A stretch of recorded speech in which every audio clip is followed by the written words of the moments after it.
বন্ধুসকল মই আকৌ আপোনালোকৰ ওচৰলৈ আৰু এটা নতুন ভিডিঅ' লৈ আহিলোঁ। এই ভিডিঅ'ত আপোনালোকক কেইটামান সাঁথৰ কম।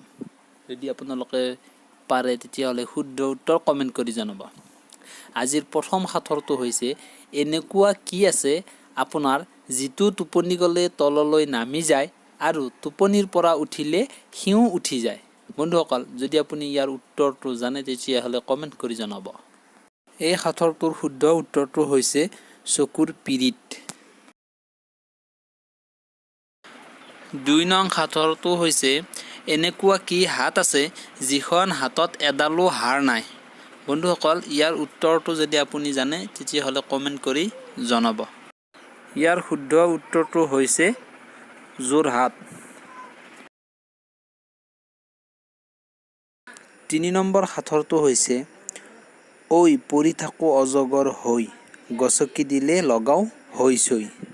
বন্ধুসকল ইয়াৰ শুদ্ধ উত্তৰটো যদি আপুনি জানে তেতিয়াহ'লে কমেণ্ট কৰি জনাব। ইয়াৰ শুদ্ধ উত্তৰটো হৈছে ঢেঁকী। 4 নম্বৰ সাঁথৰটো হৈছে তিনিফালে তিনি চকু মাজতে আছে খাল মূৰত ধৰি তাক টানিবলৈ ভাল। বন্ধুসকল ইয়াৰ শুদ্ধ উত্তৰটো যদি আপুনি জানে তেতিয়াহ'লে কমেণ্ট কৰি জনাব। ইয়াৰ শুদ্ধ উত্তৰটো হৈছে জাকৈ।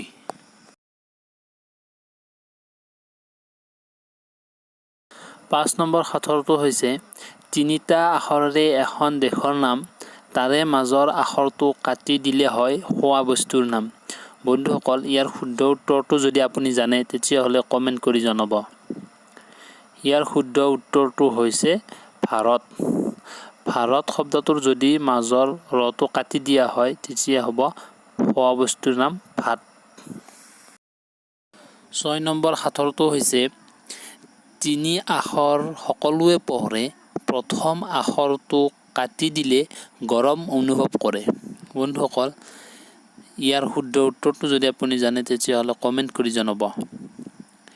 ইয়াৰ শুদ্ধ উত্তৰটো হৈছে কিতাপ। কিতাপৰ যদি প্ৰথম আখৰ পটো কাটি দিয়া হয় তেতিয়াহ'লে তাপ হ'ব। আপোনালোকক সুধিবলৈ লোৱা প্ৰশ্নটো হৈছে এনেকুৱা কি দান আছে যিটো ধনীও কৰে আৰু দুখীয়াও কৰে। বন্ধুসকল ইয়াৰ উত্তৰ যদি আপুনি জানে তেতিয়াহ'লে কমেণ্ট কৰি জনাব আৰু ইয়াৰ শুদ্ধ উত্তৰ দিয়া প্ৰথম 10 জনৰ নাম আগন্তুক ভিডিঅ'ত উল্লেখ কৰি দিম।